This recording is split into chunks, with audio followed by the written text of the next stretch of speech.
واعتصموا بحبل الله جميعا ولا تفرقوا। সরাসরি আল্লাহর নির্দেশ, এখানে ব্যাখ্যা বিশ্লেষণের কোনো প্রয়োজন নেই, ব্যর্থহীন কথা। তোমরা সবাই একসাথে আল্লাহর এই রশিকে শক্ত করে ধারণ করো। ওয়ালা তাখতালিফু, তোমরা পরস্পর বিচ্ছিন্ন হয়ে যেও না।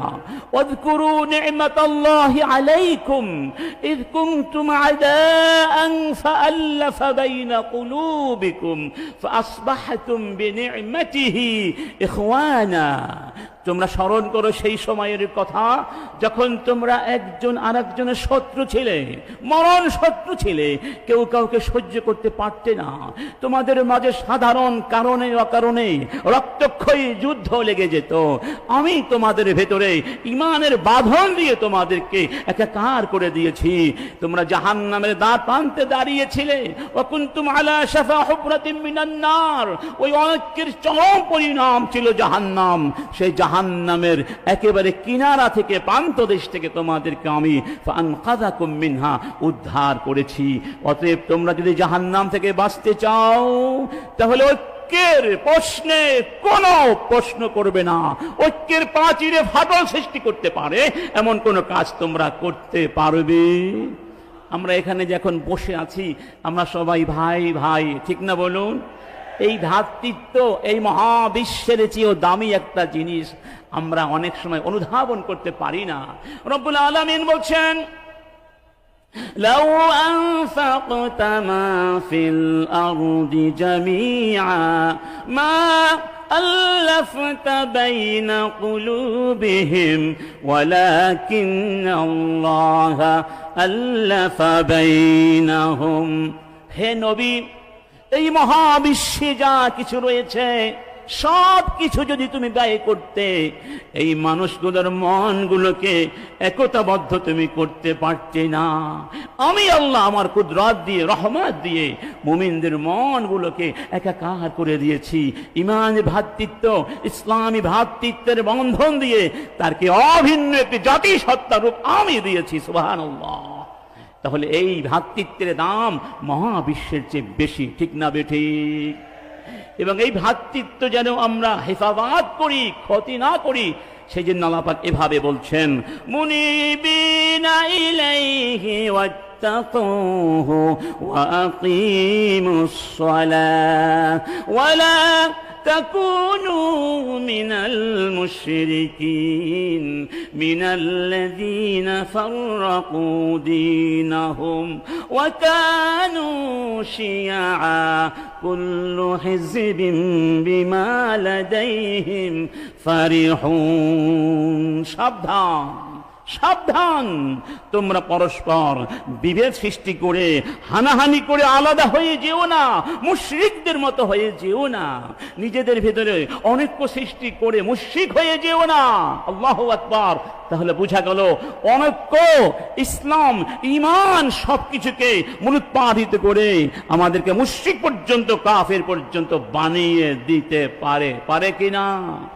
আজকে যারা ইসলামের বিরুদ্ধে দাঁড়িয়েছে, মুসলিম নাম ধারণ করে, তাদের কথা কর্ম আচরণ থেকে কি মনে হয় তারা মুসলমান?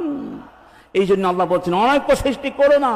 ওয়ালা তাকুনু কাল্লাযীনা তাফাররাকু ওয়াখতালাফু মিন বা'দি মা জাআহুমুল বায়িনাত ওয়া উলাইকা লাহুম আযাবুন আযীম ওয়া উলাইকা লাহুম আযাবুন আযীম। যারা অনৈক্য সৃষ্টি করবে, মুসলিম মিল্লাতের এই বন্ধনকে ছিঁড়ে টুকরো টুকরো করে দিবে, তাদেরকে আমি কঠিন শাস্তি দেব। কারণ কি?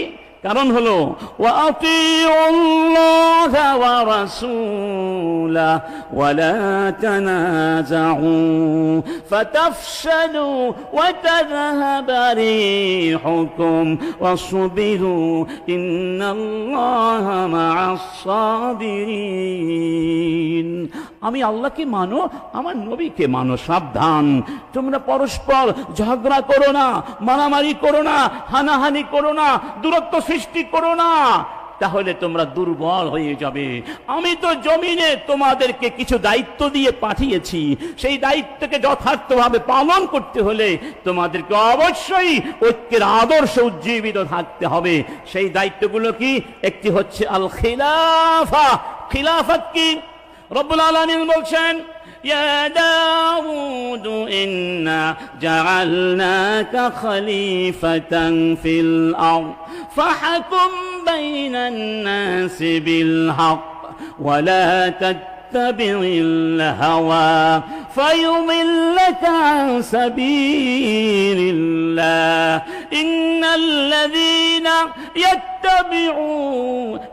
الذين يضلون عن سبيل الله لهم عذاب شديد بما نسوا يوم الحساب দাউদ, ইয়া দাউদ, দাউদ আলাইহিস সালামকে আল্লাহ পাক বলছেন, আমি তোমাকে খলিফা বানিয়েছি, এই জমিনে আমার বিধান প্রতিষ্ঠা করে ন্যায় বিচারকে নিশ্চিত করো। খবরদার আমার বিধান বাদ দিয়ে মন গড়া কোনো বিধান পালন করো না, তাহলে তুমি বিভ্রান্ত হয়ে যাবে, তোমার জন্য কঠিন শাস্তি অপেক্ষা করছে।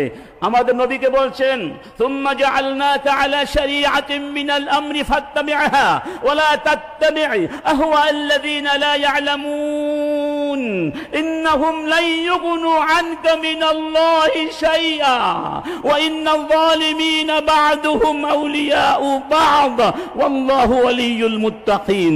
হে রাসূল, আমি তোমাকে একটি জীবন ব্যবস্থা দিয়েছি, এই জীবন ব্যবস্থাকে প্রতিষ্ঠিত করো। এই জীবন ব্যবস্থা বাদ দিয়ে আর কোন জীবন ব্যবস্থা, আইন কানুন বিধি বিধান জীবন আচার তুমি মানতে পারবে না।